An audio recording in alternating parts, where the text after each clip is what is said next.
నమస్కారం. తెలుగు మీనింగ్ ఛానల్‌కు స్వాగతం. ఈ వీడియో లెసన్ 66లో మనం డైలీ లైఫ్‌లో ఉపయోగించే 20 ముఖ్యమైన ఇంగ్లీష్ పదాలను, వాటి అర్థాలు మరియు ఉదాహరణలతో నేర్చుకుందాం. ఇంగ్లీష్‌ను సులభంగా నేర్చుకోవడానికి ఈ క్లాస్‌ను చివరి వరకు చూడండి. Let's start.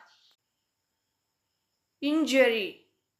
ఇంజరీని తెలుగులో గాయం అని అంటాం. He suffered a leg injury. He suffered a leg injury. అతనికి కాలికి గాయం అయ్యింది. The injury was not serious. The injury was not serious. ఆ గాయం తీవ్రంగా లేదు. చెస్ట్. చెస్ట్ని తెలుగులో ఛాతీ అని అంటాం. He felt a pain in his chest. He felt a pain in his chest. అతను తన ఛాతీలో నొప్పిని అనుభవించాడు. Open the treasure chest. Open the treasure chest. నిధి పెట్టెను తెరవండి. గ్లోబల్. గ్లోబల్ని తెలుగులో ప్రపంచవ్యాప్త లేదా విశ్వవ్యాప్త అని అంటాం. The company has a global presence. The company has a global presence. ఆ కంపెనీకి ప్రపంచవ్యాప్తంగా ప్రాతినిధ్యం ఉంది. Climate change is a global issue. Climate change is a global issue. వాతావరణ మార్పు ప్రపంచవ్యాప్త సమస్య. ప్రైవేట్. ప్రైవేట్ని తెలుగులో ప్రైవేట్ లేదా వ్యక్తిగతమైన అని అంటాం. This is a private property. This is a private property. ఇది ప్రైవేట్ ఆస్తి. He shared his private thoughts. He shared his private thoughts. అతడు తన వ్యక్తిగత ఆలోచనలను పంచుకున్నాడు. హాంట్. హాంట్ని తెలుగులో వెంటాడు లేదా పదే పదే గుర్తుకు వచ్చు అని అంటాం. Ghosts are said to haunt the old castle. Ghosts are said to haunt the old castle. పాత కోటలో దెయ్యాలు వెంటాడుతాయని చెబుతారు. The memory of the accident continues to haunt him. The memory of the accident continues to haunt him. ఆ ప్రమాదం జ్ఞాపకం అతన్ని పదే పదే గుర్తుకు వస్తుంది. Jury.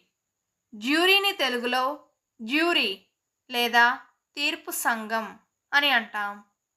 The jury delivered a guilty verdict. The jury delivered a guilty verdict. Jury దోషిగా తీర్పు చెప్పింది. She was called for jury duty. She was called for jury duty. ఆమెను తీర్పు సంఘం విధులకు పిలిచారు. లిక్విడ్. లిక్విడ్ని తెలుగులో ద్రవం లేదా ద్రవ రూపంలో ఉన్న అని అంటాం. Water is a clear liquid. Water is a clear liquid. నీరు ఒక స్పష్టమైన ద్రవం. The medicine should be taken in liquid form. The medicine should be taken in liquid form. మందును ద్రవ రూపంలో తీసుకోవాలి. లేబర్. లేబర్ని తెలుగులో శ్రమ లేదా పని అని అంటాం. Construction work requires hard labor. Construction work requires hard labor. నిర్మాణ పనులకు కఠిన శ్రమ అవసరం. They are demanding fair wages for their labor. They are demanding fair wages for their labor. వారు తమ పనికి సరసమైన వేతనాలను డిమాండ్ చేస్తున్నారు. ఇండిపెండెన్స్. ఇండిపెండెన్స్ని తెలుగులో స్వాతంత్ర్యం లేదా స్వతంత్రత అని అంటాం. India achieved independence in 1947. India achieved independence in 1947. భారతదేశం 1947లో స్వాతంత్ర్యం సాధించింది. Financial independence is important to her. Financial independence is important to her. ఆమెకు ఆర్థిక స్వాతంత్రత ముఖ్యం. ఫిల్టర్. ఫిల్టర్ని తెలుగులో వడపోయు లేదా వడపోత అని అంటాం. You should filter the oil before using it. You should filter the oil before using it. నువ్వు నూనెను వాడే ముందు వడపోయాలి. The machine has a new air filter. The machine has a new air filter. యంత్రంలో కొత్త గాలి వడపోత ఉంది. ఫిక్స్. ఫిక్స్ని తెలుగులో సరిచేయు లేదా పరిష్కరించు అని అంటాం. Can you fix my computer. Can you fix my computer. నా కంప్యూటర్ను మీరు సరిచేయగలరా. We need to fix this problem quickly. We need to fix this problem quickly. మనం ఈ సమస్యను త్వరగా పరిష్కరించాలి. Chief.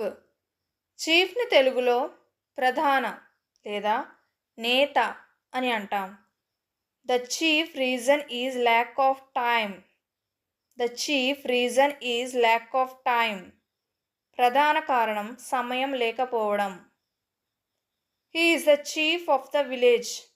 He is the chief of the village. అతను గ్రామ ప్రధానుడు.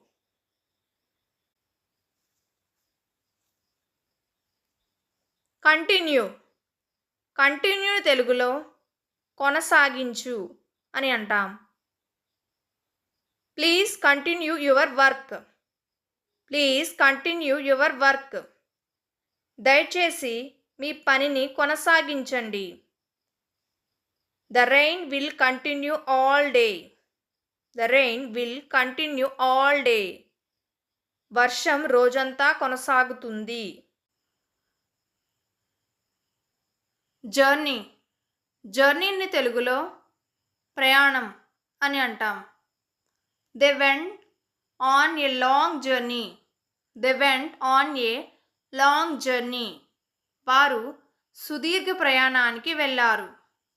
Life is a journey. Life is a journey.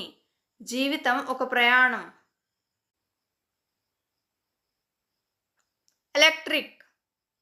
ఎలక్ట్రిక్ని తెలుగులో విద్యుత్ సంబంధమైన అని అంటాం. We need an electric car. We need an electric car. మనకు ఒక విద్యుత్ కారు అవసరం. The room has electric lights. The room has electric lights. గదిలో విద్యుత్ లైట్లు ఉన్నాయి. క్యాష్. క్యాష్ని తెలుగులో నగదు లేదా డబ్బు అని అంటాం. I paid in cash.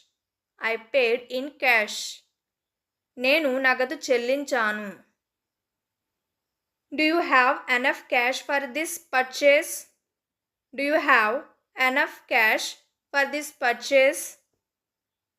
ఈ కొనుగోలుకు మీకు తగినంత నగదు ఉందా. గైడ్. గైడ్ని తెలుగులో మార్గదర్శకుడు అని అంటాం. He acted as our guide during the tour. He acted as our guide during the tour. పర్యటనలో అతను మాకు మార్గదర్శిగా వ్యవహరించాడు. This book will guide you through the process.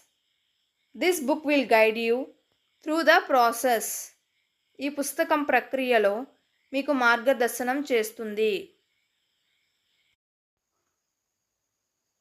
Fond.